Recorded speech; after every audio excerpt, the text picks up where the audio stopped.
Hola a todos, me da mucho gusto tener nuevamente la oportunidad de estar con ustedes en un video más y que a través de la palabra del Señor podamos ser grandemente bendecidos. Y bueno, hermanos de Poniente 18, espero que recuerden la clase de la semana pasada donde iniciamos el sermón profético ahí en el Mateo 24. El día de hoy vamos a tener la oportunidad de continuar el capítulo 24, de terminar este capítulo. El sermón profético continuará en el capítulo 25 y hoy vamos a ver la siguiente parte donde se nos habla acerca de la segunda venida del Señor Jesús a la tierra. Así que bueno, vamos a orar pidiendo al Señor para que Él nos guíe y a través de su palabra, bueno, Él nos pueda hablar. Vamos a orar. Señor y Padre Celestial, en estos momentos te damos las gracias por la oportunidad que nos das de nuevamente estar reunidos. Gracias porque a través de tu palabra, Señor, podemos crecer espiritualmente. Gracias porque a través de ella, Señor, podemos encontrar esa revelación que tú das a nuestras vidas, Señor, con la intención de ser edificados, de crecer en el conocimiento de tu palabra y también, Señor, de que nuestras vidas sean también de alguna forma llevadas a el sentido de urgencia que tiene el que tu palabra sea predicada y sea llevada, Señor, a las personas que están cerca de nosotros. Y rogamos que a través de este tema, Señor, podamos ser bendecidos, podamos traer ese alimento espiritual. Y rogamos, Padre, que nos des este entendimiento en este momento y que podamos, a través de tu palabra, Señor, poder llegar a encontrar esos pasajes, esa parte de tu palabra, Señor, que nos haga de alguna forma ser movidos, Señor, a trabajar fuertemente en las cosas tuyas, nuestro Dios. Y todo esto lo ponemos en tus manos, todo delante de ti, en el nombre del Señor Jesús. Amén. Y bueno, si ustedes recuerdan, las semanas pasadas ya hablamos acerca de las 70 semanas de Daniel. La semana pasada, a través del sermón profético, tuvimos la oportunidad de alguna forma también de conocer cómo el Señor Jesús amplía la semana 70 de Daniel a través de lo que Él habla acerca de lo que sucederá en esos 7 años de la grande tribulación. Pero bueno, después de haber hablado de todo lo que acontecerá en ese lapso de 7 años, donde el pueblo de Israel experimentará una fuerte persecución, donde el anticristo violará el pacto que ha hecho con Israel, donde habrá que esconderse en ese tiempo. Y bueno, llegamos al momento en el cual la semana 70 llega a su conclusión y por fin el Señor Jesús nos relata a través de este capítulo 24 su segunda venida en gloria, ahora sí, para establecer su reino, ese reino mesiánico que no sucedió en su primera venida, pero que sí sucederá cuando Él vuelva por segunda vez. Así que bueno, los invito para que en sus Biblias vayamos a Mateo 24, versículo 29, y nos dice así: inmediatamente después de la tribulación, en aquellos días, el sol se oscurecerá, y la luna no dará su resplandor, y las estrellas caerán del cielo, y las potencias de los cielos serán conmovidas. Después de que han pasado ya 7 años de grande tribulación sobre la tierra, donde ha habido terremotos, donde ha habido guerras, donde ha habido enfermedades, donde ha habido grande persecución y muchas otras cosas más, falsas enseñanzas también. Ahora llegamos a un momento donde ha llegado el tiempo donde el Señor Jesús vuelva a aparecer en la historia de la humanidad, donde todo lo que conocemos no volverá a ser igual a como lo conocimos hasta nuestros días, hasta el tiempo en el cual usted y yo vivimos. Y si usted puso atención a lo que acabamos de leer, nos dice así el texto: e inmediatamente después de la tribulación, o sea, ya terminando la tribulación, dice que habrá unas señales o de alguna forma conmociones cósmicas en las cuales sucederán en la tierra. Todo esto es la antesala de la segunda venida del Señor. ¿Se acuerdan que la semana pasada hablábamos en el capítulo 24, versículo 8, y decía: y todo esto es principio de dolores? Bueno, hagan de cuenta que siguiendo el mismo ejemplo, donde esos primeros dolores que le dan a una mujer embarazada son los menos dolorosos de ese largo proceso, de ese proceso que le llevará a dar a luz. Bueno, en este momento estamos en la etapa final de los dolores, donde los dolores se han intensificado hasta el punto máximo al cual llegarán, porque está a punto de dar a luz, no un hijo, sino se dará a luz todo esto, el reino mesiánico de Cristo aquí en la tierra. Entonces, lo que procederá será una serie de situaciones que están fuera de lo que alguna vez el mundo ha experimentado. Nos dice aquí que el sol se oscurecerá. Va a ser algo tremendo, no, jamás hemos experimentado como tal esto así, a menos de que lo sea a través de un eclipse. El sol por un tiempo, un lapso de tiempo, bueno, deja de dar su luz. Y esto es lo que sucede, dice que el sol se oscurecerá y que la luna, o sea, ya sea que sea de día o de noche en algún lugar del mundo, se oscurecerá. No habrá más luz, no habrá más luz sobre la tierra. Quiere decir que hay tinieblas. La luna no dará su resplandor. Al no haber el sol, lógicamente la luna no dará su resplandor, ya que la luna que da, la luz que da la luna no es otra cosa más que el reflejo de la misma luz solar. Al no haber luz de sol, bueno, la luna tampoco puede dar su resplandor. Hablamos de una oscuridad total. La luna no dará su resplandor y las estrellas caerán del cielo. Esto no quiere decir lo que usted y yo conocemos como estrellas, que tienen que ver con aros de luz en el universo, ¿no? Sino probablemente se refiera a meteoritos que estarán cayendo en la tierra y las potencias de los cielos serán conmovidas. Todo esto precederá ¿a qué? A la segunda venida del Señor. Ahí está la señal. Cuando el mundo experimente esas conmociones cósmicas al mismo tiempo, todo esto dará la pauta para el regreso glorioso del Señor Jesús a esta tierra. Y no solamente el Señor Jesús habla de esto, también en el Antiguo Testamento se nos habla acerca de lo que se profetiza a la segunda venida del Señor Jesús. Vamos a ir a Isaías, capítulo 13, versículos 9 y 10. Y aquí encontramos que la palabra del Señor nos dice: he aquí, el día de Jehová viene terrible, y de indignación y ardor de ira, para convertir la tierra en soledad y raer de ella a sus pecadores. Es por eso que viene todo lo que estamos leyendo en Mateo, por lo cual las estrellas de los cielos y sus luceros no darán su luz, y el sol se oscurecerá al nacer, y la luna no dará su resplandor. Vamos a un pasaje más ahora, sería Ezequiel capítulo 32, versículos del 6 al 8, y nos dice así: y regaré de tu sangre la tierra donde nadas, hasta los montes y los arroyos se llenarán de ti. Y cuando te haya extinguido, cubriré los cielos y haré entenebrecer sus estrellas, el sol cubriré con nublado, y la luna no hará resplandecer su luz.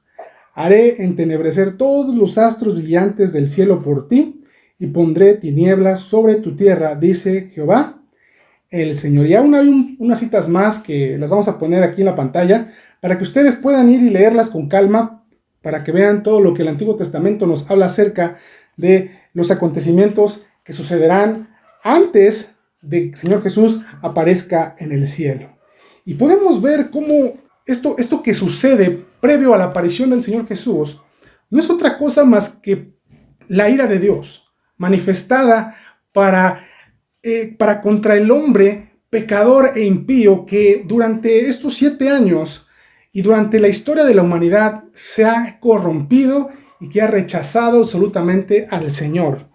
Y ahora que el Señor Jesús está a punto de llegar, estas conmociones cósmicas tienen toda la intención de desarrollar la ira de Dios hacia la humanidad por su pecado y por su desobediencia hacia nuestro Dios.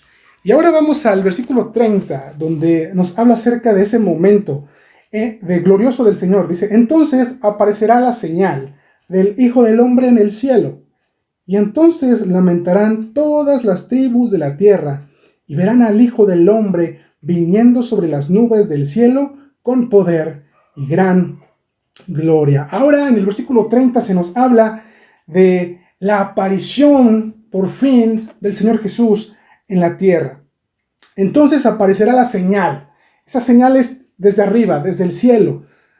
después de las conmociones cósmicas, que todo esto tiene que ver con el cielo, como para darnos a entender que cuando el hombre esté tan pendiente del cielo por las conmociones cósmicas, después de todo esto y de que el hombre teme a lo que viene del cielo, aparece desde ese lugar que llama tanto la atención, la señal del Hijo del Hombre, desde ese lugar, revelado ahora sí a toda la humanidad, a ese Jesús, a ese Mesías al cual la humanidad se ha resistido durante la historia de reconocer como su Señor y Salvador. Es aquel que aparece desde el cielo, revelándose al hombre físicamente. Por fin el Señor habrá llegado. Entonces aparecerá la señal del Hijo del Hombre dice, en el cielo.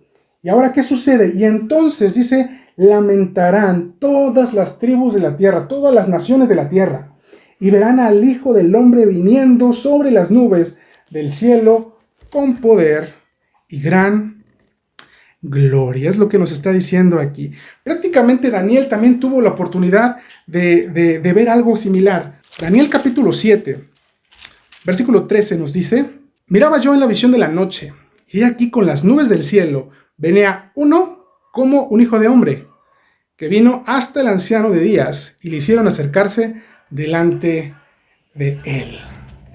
Daniel nos habla acerca de este momento glorioso. Y ahora vemos cómo el mundo, y aún aquel pueblo de Israel que continuó siendo aún todavía indiferente y rechazando al Hijo de Dios, a Cristo.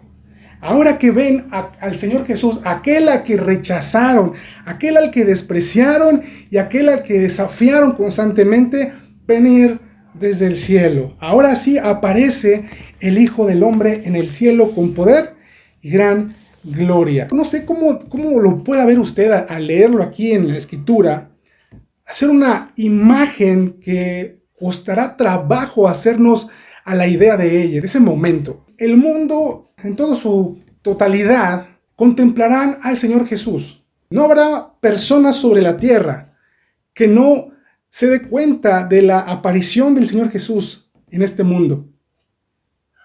Y todas esas personas que decidieron mantener su rechazo hacia Él, ahora al contemplar que se ha acabado toda oportunidad que tuvieron durante tanto tiempo de hacer sus iniquidades, de hacer sus maldades, ahora todo eso se convierte en lloro y lamento.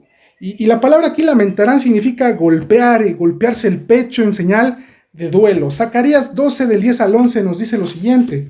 Dice así, y derramaré sobre la casa de David y sobre los moradores de Jerusalén espíritu de gracia y de oración. Y mirarán a mí, a quien traspasaron, y llorarán como se llora por hijo unigénito, afligiéndose por él como quien se aflige por el primogénito. En aquel día habrá gran llanto en Jerusalén, como el llanto de Hadad Rimón en el valle de Megiddo. Este es el resultado de la manifestación gloriosa del Señor Jesús en la tierra, un grande lamento. Algunos quizá lo harán de gozo y de alegría por ver a Cristo venir desde el cielo hacia la tierra, ¿no? En señal de alegría y gozo por contemplar a aquel que les ha redimido y que les ha salvado. Y algunos otros lo harán por lamento y por decepción y porque saben que todo esto se ha terminado. Quisiera, hermanos, que de alguna forma viéramos este cuadro porque el mundo no recibirá al Señor Jesús con alegría. Ciertamente habrá llanto, ciertamente habrá dolor en algunos, pero a pesar de eso, no existirá un reconocimiento como tal de decir, de aceptar al Mesías. No hay un arrepentimiento. Si vamos al Salmo 2, se nos narra acerca de las intenciones de las naciones al contemplar al Señor. Nos dice el Salmo número 2, versículo 1. ¿Por qué se amotinan las gentes y los pueblos piensan cosas vanas? Se levantarán los reyes de la tierra y príncipes consultarán unidos contra Jehová y contra su ungido, diciendo, rompamos sus ligaduras y echemos de nosotros sus cuerdas. El que mora en los cielos se reirá. El Señor se burlará de ellos. Luego hablará a ellos en su furor y los turbará con su ira. Pero yo he puesto mi rey sobre Sión, mi santo monte. Las naciones de la tierra no cederán su poder al Señor Jesús con pasividad, sino intentarán pelear y arrebatarle el trono o la gloria, en este caso, la posibilidad de reinar en esta tierra. Pero la respuesta de Dios a las intenciones del hombre, con su tecnología y sus armas, quizá con sus intentos inútiles por hacer algo imposible, dice: el que mora en los cielos se reirá. El Señor se burlará de ellos. Es imposible que el hombre pueda evitar esto. Es inevitable. El hombre sufrirá las consecuencias por su rebeldía y por su rechazo al Señor. Y luego en el 31 nos dice: y enviará sus ángeles con gran voz de trompeta y juntarán a sus escogidos de los cuatro vientos, desde un extremo del cielo hasta el otro. Y nos vemos aquí que el Señor le comisiona a los ángeles una misión especial. Los ángeles ejecutan una voluntad del mismo Señor. Y esta será que la de juntar a sus escogidos, aquellos judíos que están esparcidos por todo el mundo en ese momento, algunos escondidos, algunos otros por ahí metidos por algún lugar. Bueno, la misión de estos ángeles es traer a sus escogidos de los cuatro, dice aquí, de los cuatro vientos, del norte, del sur, del este, del oeste, desde un extremo hasta el otro. Y todo esto, dice, con gran voz de trompeta será esto. Vamos a Isaías 27:13 y dice lo siguiente: acontecerá también en aquel día que se tocará con gran trompeta, y vendrán los que habían sido esparcidos en la tierra de Asiria y los que habían sido desterrados a Egipto, y adorarán a Jehová en el monte santo en Jerusalén. La intención de recoger y de traer a la tierra prometida a todos los escogidos es la de que vengan a adorar al Rey que ha vuelto, que ha llegado por fin a esta tierra. Esta acción de juntar, hermano, nos recuerda lo que enseñó el apóstol Pablo en el libro de Romanos, capítulo 11, versículo 25 al 36. Usted en casa podrá ir y leer con calma esta cita, donde Pablo habla a los creyentes acerca de la intención que tiene el Señor al final de los tiempos. ¿De qué?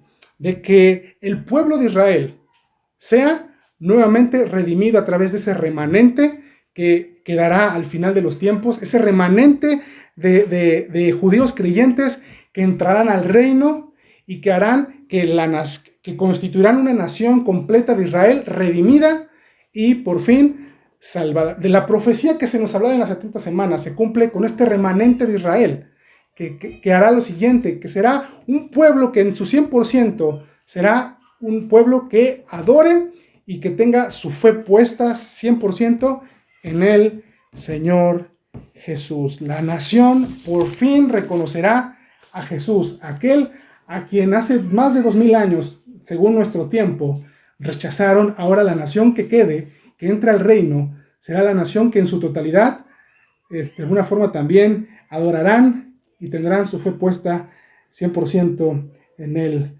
Mesías. Después de terminar este relato de la llegada de Cristo a la tierra, este relato glorioso que algún día sucederá, bueno, viene algo que el Señor Jesús le habla a sus discípulos, algo que tiene toda la intención que nos despierte aún a nosotros como creyentes, a pesar de estar referido a los judíos, y es la enseñanza de la higuera. Vamos a leer versículos 32 y 33, nos dice: de la higuera aprended la parábola. Cuando ya su rama está tierna y brotan las hojas, sabéis que el verano está cerca. Así también vosotros, cuando veáis todas estas cosas, conoced que está cerca a las puertas. A través de esta parábola, por decirlo de alguna forma, la parábola no es otra cosa más que una analogía que el Señor Jesús utiliza para darle una lección a sus discípulos acerca de algo muy importante. El Señor Jesús ya habló desde el versículo 4 hasta el versículo 28 del capítulo 24 de Mateo acerca de todo lo que acontecerá en la semana 70 de Daniel. Los discípulos y todo aquel que lea su palabra ahora sabe cuáles son las señales que preceden al segundo advenimiento de Cristo, que traerá su reino mesiánico. Y dice ahora: de la higuera aprended la parábola. Cuando ya su rama está tierna, nos habla acerca de algo que sucede en la naturaleza. Cuando la rama o un árbol de higuera, dice, brotan las hojas, esto le da a entender a aquel que conoce esto que el verano está cerca. Quien conoce de esto puede decir sabiamente que esto indica que el verano está por llegar, esta estación del año.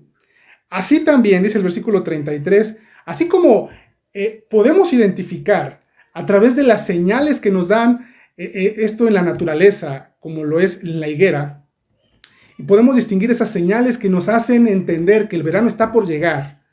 Así también vosotros, cuando veáis que todo esto que dice desde el versículo 4 hasta el versículo 28 de Mateo 24, cuando veáis que todas estas cosas suceden, conoced que está cerca a las puertas. La respuesta a la pregunta de los discípulos hecha en el versículo 3, ¿qué señal habrá de tu venida y del fin del siglo? Está en reconocer todas las señales que el Señor acaba de darles en esta enseñanza del sermón profético. Así como es posible identificar la llegada del verano a través de la higuera, así es posible identificar que Cristo vendrá por segunda vez cuando todo lo que hemos hablado suceda. Eso nos indicará que el Señor está a punto de llegar, tal cual lo hemos venido estudiando. Eso es una llamada de atención para nosotros, como creyentes, porque aunque nosotros no estamos expectantes a la tribulación como tal, sí debemos aprender a estar listos y preparados todos los días de nuestra vida. Aprended a reconocer que los tiempos están cada día más cerca. Dice el versículo 34, de cierto os digo que no pasará esta generación hasta que todo esto acontezca. ¿A qué se refiere el Señor Jesús con esto? Bueno, Jesús se refiere a la generación de judíos que verán las cosas mencionadas en Mateo 24, del 4 al 28. Hablábamos la semana pasada acerca de que el tiempo será acortado, ¿no? Y hablaba acerca de los 7 años que durará, que Dios en su misericordia permitirá que esta gran tribulación solo contemple 7 años. Así, esos 7 años harán que esta generación de judíos que experimenten, todos ellos contemplen todas estas cosas, porque será solamente un lapso de 7 años antes de que llegue la consumación de todo lo que está dicho. Y luego nos dice el versículo 35, el cielo y la tierra pasarán, pero mis palabras, dice aquí, no pasarán.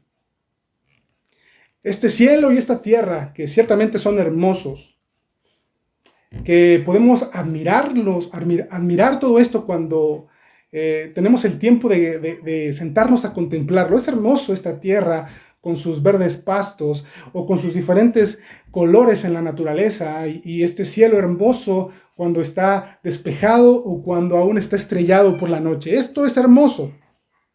Pero aún esta belleza que contemplamos tiene caducidad. El cielo y la tierra pasarán, pero lo que el Señor nos dice no pasará. La validez de la palabra de Cristo es eterna. Y aún me gustaría ir a Isaías 48.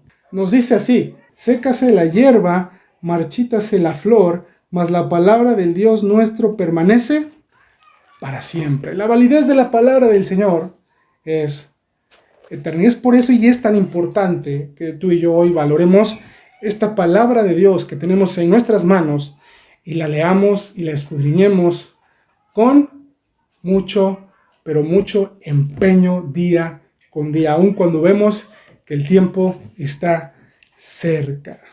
El cielo y la tierra pasarán, todo lo que ves, pero sus palabras su palabra jamás pasará. Luego llegamos al versículo 36, terminando ahora la enseñanza de la higuera. Y ahora se nos habla acerca de que ese momento de la venida de Cristo, nadie lo conoce, nadie sabe cuándo sucederá. Nos dice el versículo 36, pero el día y la hora nadie sabe, ni aun los ángeles de los cielos, sino solo mi Padre.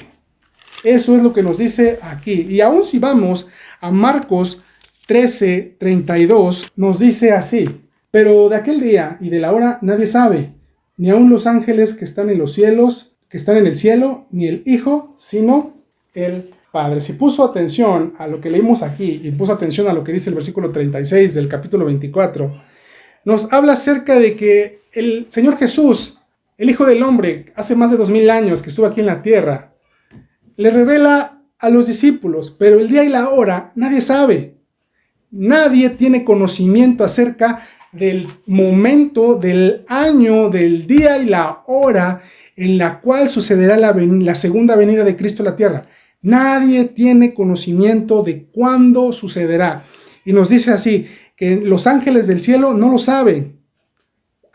Y aún en Marcos nos dice, ni el Hijo, ni el mismo Señor Jesús, sino solo mi Padre, solamente nuestro Dios. Es el único que conoce el momento y la fecha exacta de cuando esto suceda. Y aparentemente esto pudiera traer una confusión en cuestión a lo que pudiéramos creer acerca de Cristo, al pensar y al saber que Cristo y el Padre son uno mismo, ¿no? ¿Cómo es posible que el Señor Jesús no conozca esta fecha si Él es Dios? Bueno, encontraba yo acerca de esta interrogante que muchos de nosotros pudiéramos tener acerca de por qué sucede esto. ¿Podrá el Hijo de Dios ser ignorante del futuro? La respuesta de esta importante pregunta que nos pudiésemos estar haciendo está en Filipenses capítulo 2. Vamos a ir a este libro de la Escritura y me gustaría que lo leyéramos desde el 6, 2, 6 y 7. El cual, siendo en forma de Dios, no estimó el ser igual a Dios como cosa a que aferrarse, sino que se despojó a sí mismo, tomando forma de siervo, hecho semejante a los hombres. ¿Qué quiere decir esto? La respuesta a el hecho de que Cristo no conozca el día y la hora en el cual sucederá esto, tiene que ver con el misterio de su encarnación. Estos dos pasajes nos hablan acerca de la autohumillación a la cual el Señor Jesús se sujetó aquí en la tierra. Él se humilló a sí mismo, haciéndose obediente al Señor, sujetándose a un cuerpo mortal, como el tuyo y el mío, pero a diferencia de ti y de mí, sin pecado. Él experimentó las necesidades que el hombre o el ser humano normal tiene, como el cansancio, como el hambre y la sed. Las inconveniencias que un cuerpo mortal como el tuyo y el mío tiene y padece. Teniendo en cuenta esas limitantes a las cuales el Señor Jesús decidió someterse. ¿Por qué? Para obedecer al Padre. Esto nos puede dar una respuesta al por qué el Señor Jesús les declara que no conocía la hora ni el día en el cual sucederá su segunda venida. Eso no quiere decir que hoy el Señor Jesús en la gloria no sepa ya qué día es, porque hoy Él lo sabe.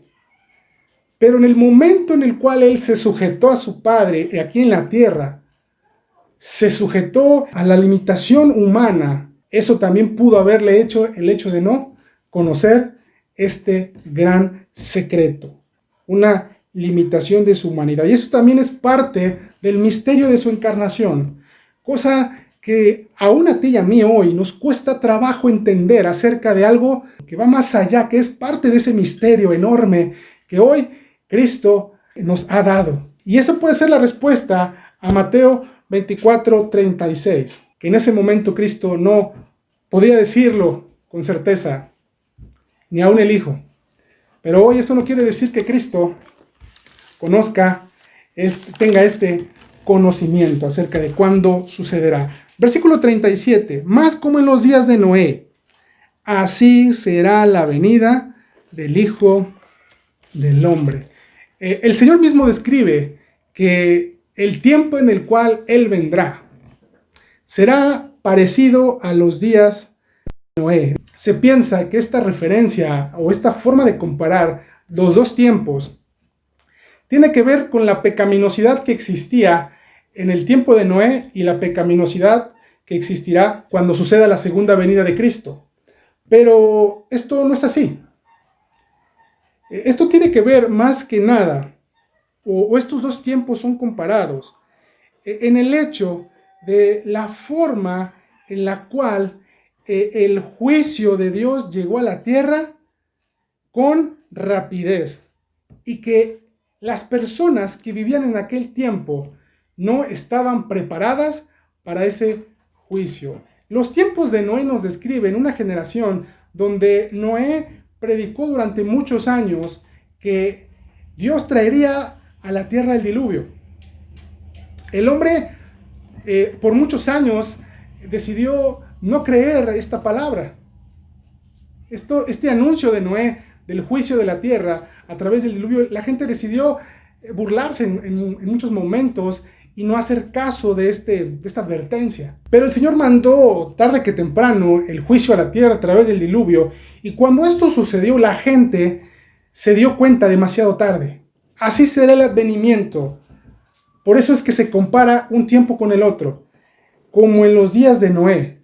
Cuando el Hijo del Hombre vuelva a la tierra, el hombre no estará preparado para el juicio, para la llegada del Hijo del Hombre, porque el hombre no creerá en lo que estará a punto de suceder. Versículo 38, porque como en los días antes del diluvio estaban comiendo y bebiendo, casándose y dándose en casamiento, hasta el día en que Noé entró en el arca. Nos describe que en el tiempo de los días de Noé, las personas comían y bebían y se daban en casamiento. Si ustedes y yo resumimos estas cosas que la sociedad de Noé hizo, nos describen no otra cosa más que el materialismo y la indiferencia que el hombre tenía.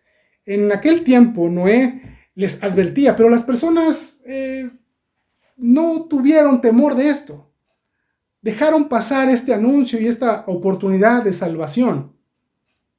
Estas personas rechazaron y se concentraron en seguir viviendo sus vidas de tal forma como si nada pudiese suceder.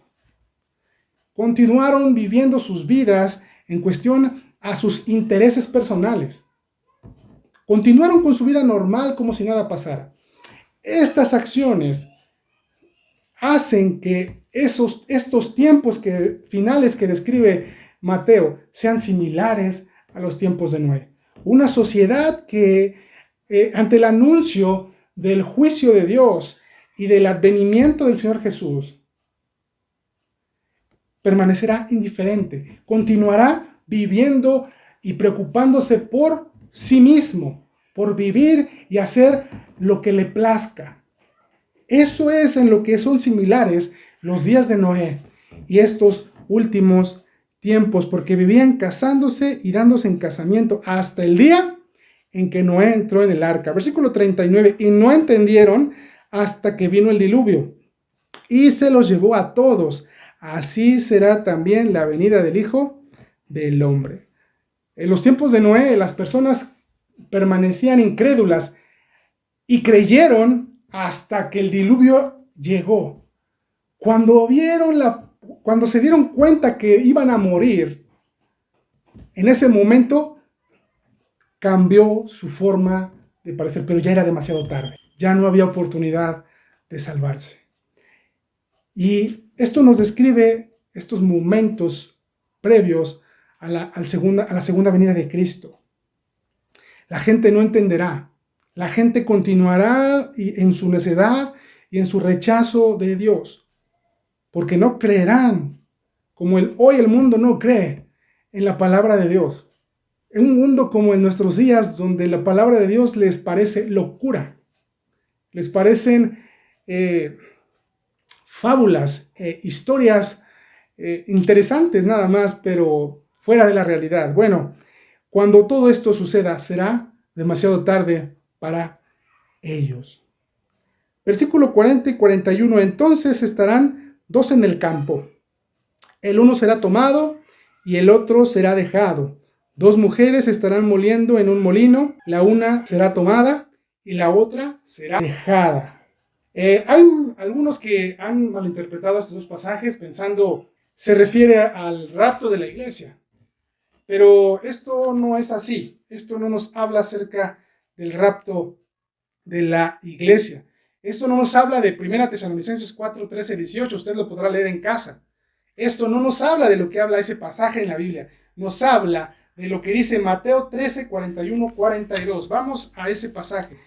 Enviará el Hijo del Hombre a sus ángeles y recogerán de su reino a todos los que sirven de tropiezo y a los que hacen iniquidad, y los echarán en el horno de fuego. Allí será el lloro y el crujir de dientes. Entonces los justos resplandecerán como el sol en el reino de su Padre. El que tiene oídos para oír, oiga. Esto no tiene que ver con el rapto, lo que leímos en Mateo 24, versículos 40 y 41. Dice aquí, entonces estarán dos en el campo, el uno será tomado y el otro será dejado. Cuando las personas, en lo que describe el versículo 40, sean tomadas, no será el rapto de la iglesia. Esto no es eso, sino se refiere a que las personas que sean tomadas en ese momento nos habla acerca de que enfrentarán el juicio de Dios. Nos habla de que serán echados al lago de fuego. Los que son tomados serán tomados para juicio. Los que sean dejados serán dejados para ser bendecidos. Así como el juicio vino y se llevó a los pecadores de los tiempos de Noé para una destrucción, de esa misma manera los incrédulos de los tiempos finales serán llevados, serán tomados para que comparezcan ante el tribunal divino final. Esta forma de tomar de los ángeles no será para creyentes, sino para inconversos, para ir destinados al juicio. Dos mujeres estarán moliendo en un molino, la una será tomada y la otra será dejada. Versículo 42 nos dice, velad pues, porque no sabéis a qué hora ha de venir vuestro Señor. Ahora el Señor les dice a los discípulos y a sus seguidores, velad pues, ahora que ya han escuchado todo lo que les he dicho, lo que tienen ustedes que hacer es estar atentos, estar vigilantes. Eso nos habla de la vida espiritual del creyente, en este caso del judío al cual se le habla principalmente. Velad, vean por su vida espiritual, que esté caminando correctamente, porque no saben a qué hora ha de venir vuestro Señor. Permanezcan alertas. Es un mandato a vivir una vida santa a la luz de la realidad del juicio que está por venir en este tiempo. Versículo 43 nos dice, pero sabed esto, que si el padre de familia supiese a qué hora el ladrón habría de venir, velaría y no dejaría minar su casa. A través de un ejemplo, el Señor Jesús nos habla acerca de cómo debe permanecer el hombre. Primero en el 42 nos habla acerca de que el creyente debe permanecer alerta, aquel seguidor de Cristo. Una persona en su hogar nunca está o nunca sabe cuándo va a entrar un ladrón a su domicilio.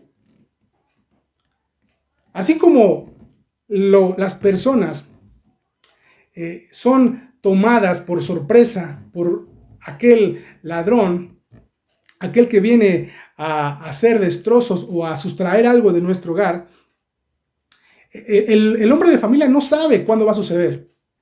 Y el Señor Jesús dice, no le suceda como a cualquier padre de familia, quien no sabe cuándo sucederá esto, sino ustedes permanezcan firmes, permanezcan alertas. Este ejemplo nos hace ver de que no se cometa el error de pensar de que como la segunda venida de Cristo ha tardado, bueno, se pueden relajar. Esto es lo que nos está diciendo este versículo 43. Y el versículo 44, por tanto, también vosotros estad preparados, porque el Hijo del Hombre vendrá a la hora que no pensáis. Así como el padre de familia sorprendido por aquel ladrón, por aquel que entra a su domicilio sorpresivamente, ustedes permanezcan preparados, alertas, siempre listos para poder accionar en cuestión a algo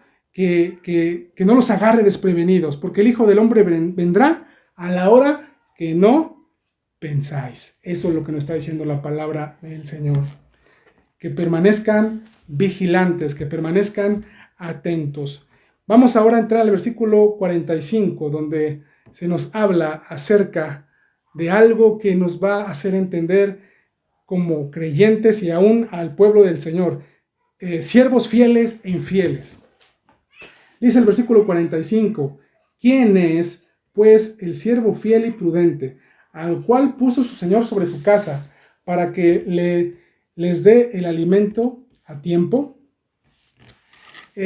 La pregunta formulada aquí, ¿quién es, pues, el siervo y prudente? Deberíamos todos aquellos que somos creyentes, alzar la mano. ¿Quién es, pues, el siervo fiel y prudente, al cual puso su Señor sobre su casa, para que les dé el alimento a tiempo? El Señor usa otra analogía para darnos una enseñanza acerca de lo que sucederá a continuación. Todos debemos ser este siervo fiel y prudente, así lo describe la Escritura, fiel y prudente, al cual el Señor puso sobre su casa para que les dé el alimento a tiempo. El Señor está usando una ilustración que tiene que ver con un señor que posee numerosos esclavos, o como lo traduce fielmente aquí, que es la palabra siervo, esclavo. Algunos de esos esclavos, según lo que vamos a leer, se les da la encomienda de supervisar a otros empleados, a otros esclavos de la casa, porque el dueño se prepara para salir de viaje. Entonces, ¿quién, pues, es aquel siervo fiel y prudente? Dice, el cual puso su Señor sobre su casa para que les dé el alimento a tiempo. Nosotros, o el pueblo de Israel, deben ser aquel siervo fiel y prudente, que al estar en esta tierra, se encarguen de ¿qué? De cumplir lo que el amo, lo que el Señor les ha dejado. ¿Con qué? Con fidelidad y prudencia. Los asuntos de la casa del amo. Son mandados a hacer fielmente y prudentemente las órdenes y estar a cargo de la casa. Son encargados de otros esclavos. ¿Para qué? Para atender los asuntos del amo durante el tiempo en el cual el amo no esté. Y luego nos dice el versículo 46 y 47, bienaventurado aquel siervo al cual cuando su Señor venga le halle haciendo así. De cierto os digo que sobre todos sus bienes le pondrá. Cuando el Señor, el amo, venga, dice, bienaventurado aquel siervo que cuando el amo vuelva, haya ¿qué? Le halle haciendo ¿qué?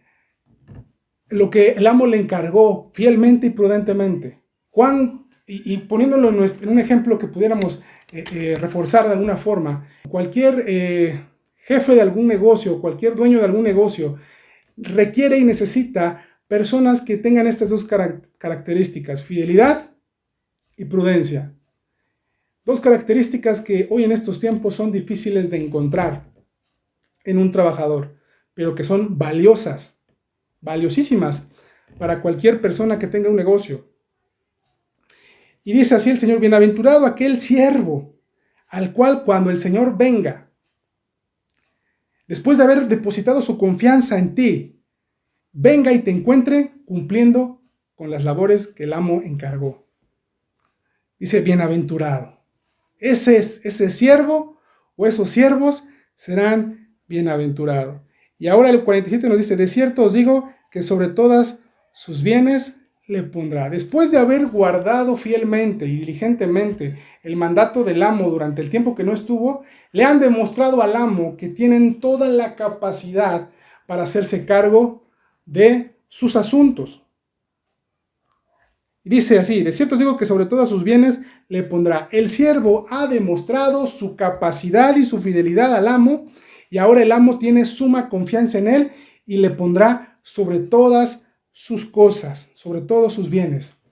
Esto de alguna forma nos pudiera estar hablando acerca de que cuando el reino del Mesías, cuando el reino del milenio se establezca aquí en la tierra, es una forma de decir lo que el Señor hará probablemente con aquellos siervos fieles durante el tiempo de la tribulación, donde el Señor, aquellos que han guardado su palabra y sus mandamientos en una situación, en un momento tan complicado como la gran tribulación, cuando el Señor venga y los halle redimidos y los halle fieles a Él, los que compensará en el milenio dándoles grandes responsabilidades de gobierno o de acciones o de tareas en ese momento. De cierto os digo que sobre todos sus bienes le pondrá. Pero ahora vamos al 48 y al 49. Pero si aquel siervo malo dijere en su corazón, mi señor tarda en venir, y comenzare a golpear a sus consiervos y aún a comer y a beber con los borrachos. Ahora a través de estos dos versículos vemos la otra cara de la moneda. Acabamos de ver al siervo fiel, al cual cuando el amo vino, le halló haciendo bien y lo ha recompensado poniéndolo sobre todos sus bienes. Ahora vemos la otra cara de la moneda, a un siervo infiel, a un siervo malo, porque dice que en su corazón maquinó y dijo, mi señor tarda en venir. Ya pasó un tiempo, él no ha regresado, se confió y empezó a vivir despreocupadamente y ahora se dio libertades que no debía darse y dejó de hacer lo que tenía que hacer o nunca hizo lo que tuvo que hacer y aún así dice actúa incorrectamente y comenzare a golpear a sus consiervos y miren lo que hizo y aún a comer y a beber con los borrachos. Empezó a vivir carnalmente y satisfaciendo a sí mismo. Ahora dice el versículo 50, vendrá el Señor de aquel siervo en día que éste no espera y a la hora que no sabe. Aquel siervo negligente, aquel siervo confiado y malo que descuidó su vida, que descuidó sus actividades y que invirtió su tiempo en cosas contaminantes. Dice, el Señor les sorprenderá porque no le avisará cuando vuelva. Vendrá a la hora que éste no espera y a la hora que no sabe. Y dice ahora el versículo 51, y lo castigaré duramente y pondrá su parte con los hipócritas. Allí será el lloro y el crujir de dientes. Después de aquel acto perverso de este siervo, nos dice la palabra del Señor, ¿cuáles son las consecuencias para este siervo despreocupado y malo? Dice, y lo castigaré duramente. Para poder entender mejor el contexto de las palabras del Señor Jesús, en las cuales Él dijo estas palabras, encontraba yo que esta frase se traduce y significa, la frase y lo castigará se traduce cortar en dos. En el contexto en el cual estamos hablando en cuestión a lo que tiene que ver con esclavos, se usa para describir el castigo severo que el señor dueño de la casa inflige al siervo malvado. ¿Esto qué quiere decir? En la antigüedad, los esclavos rebeldes y desobedientes eran literalmente cortados en pedazos. En aquel tiempo en el cual el Señor Jesús vivía, había esa costumbre de que cuando un esclavo era mal siervo, era un mal trabajador, era negligente, era desobediente a las órdenes del amo, eran severamente castigados al grado de sufrir este tipo de muerte y de tortura y de consecuencia. Esto nos describe muy bien acerca de lo que sucederá con aquellos judíos y aquellas personas que rechacen a Cristo, que decidan hacer a un lado estas advertencias y seguir en su vida, en sus delitos y pecados. Bueno, regresará el amo, regresará el Señor, y dice, y lo castigará duramente, y pondrá su parte con los hipócritas. El esclavo malvado es confinado entre hipócritas, no solamente por presentarse con un disfraz de fidelidad, porque por eso es puesto con los hipócritas, porque fingió algo que no es, sino por el trato cruel hacia los otros esclavos. Hablaba acerca de que fueron golpeados por este mal esclavo también, porque puso también, sino es castigado porque usó los bienes del amo para irse de fiesta y consumirlo en borracheras. Y nos dice al final, y así será el lloro y el crujir de dientes. Cuando encontramos una expresión como esta, se trata de un llanto inconsolable que nunca termina y de una desesperanza total. Este es el castigo para, según esta analogía, esta historia que el Señor Jesús utiliza, que desembocará para todos aquellos que rechazan, para todos aquellos que deciden no creer.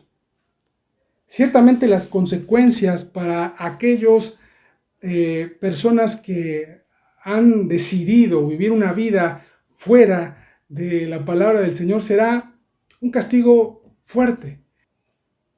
Y hoy encontramos un tiempo donde el hombre busca quitar las consecuencias a su vida, pero la consecuencia que el hombre jamás podrá quitar son las consecuencias eternas que vienen de su propia decisión de rechazar a Cristo. El hombre tiene temor a cosas insignificantes como la pobreza.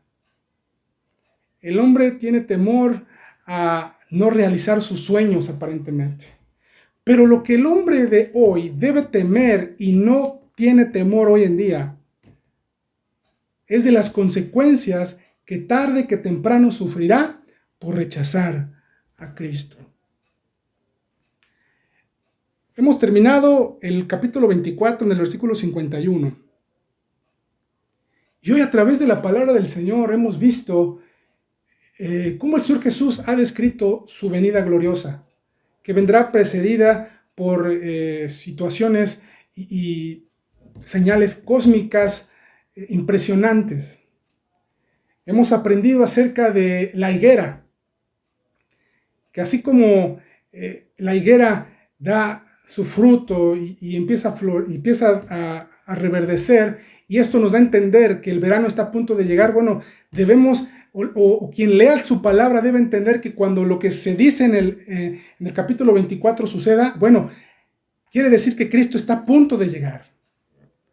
Y hoy a través de estos pasajes se nos habla acerca de estar listos, de estar preparados. Que nuestras vidas no sean vidas como las que se describen aquí, como la de los días de Noé, que ante la advertencia del juicio venidero sigamos indiferentes, o aún nos presentemos en una congregación, en una iglesia, y nos sintamos cómodos y nos hagamos pasar por creyentes, sin serlo realmente.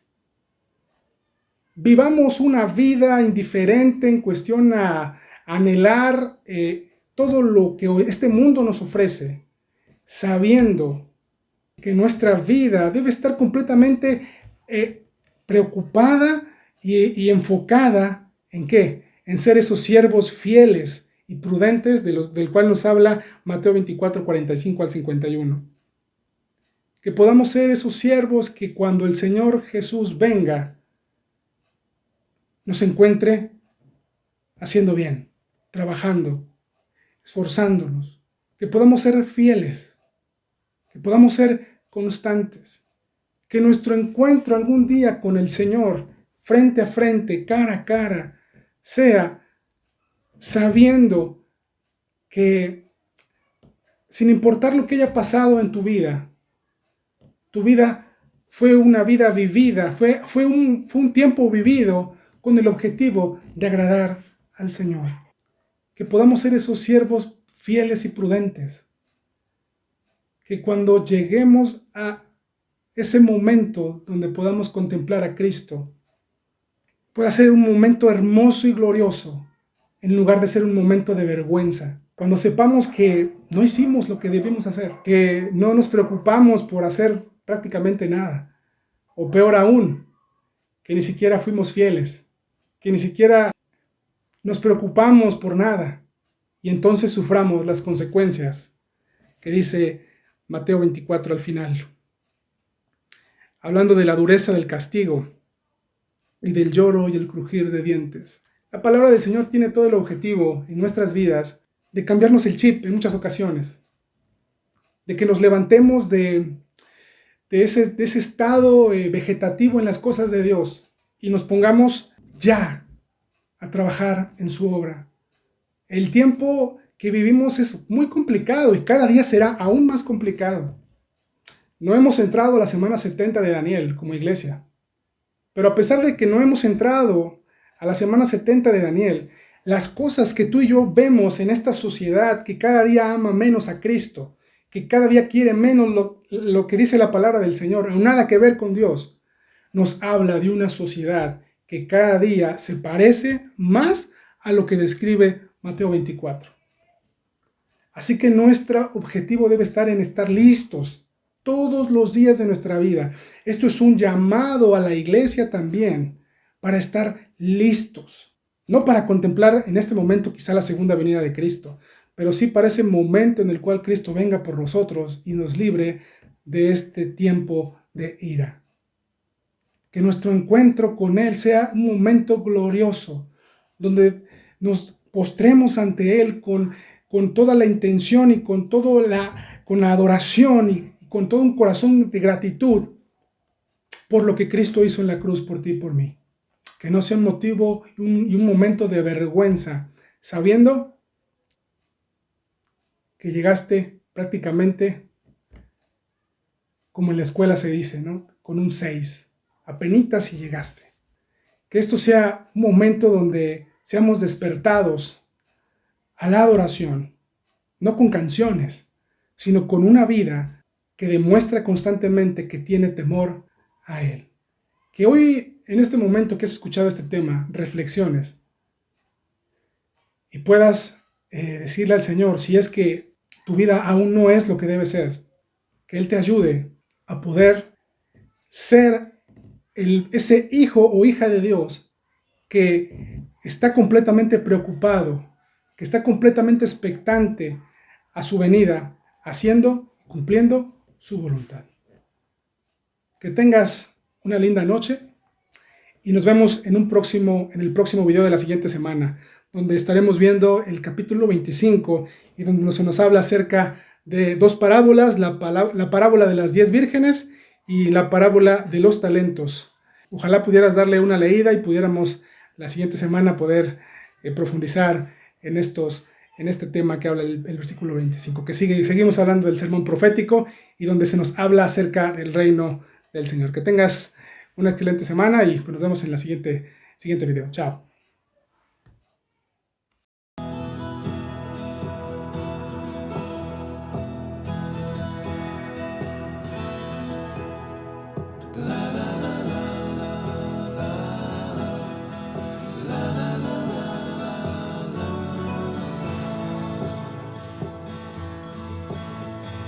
La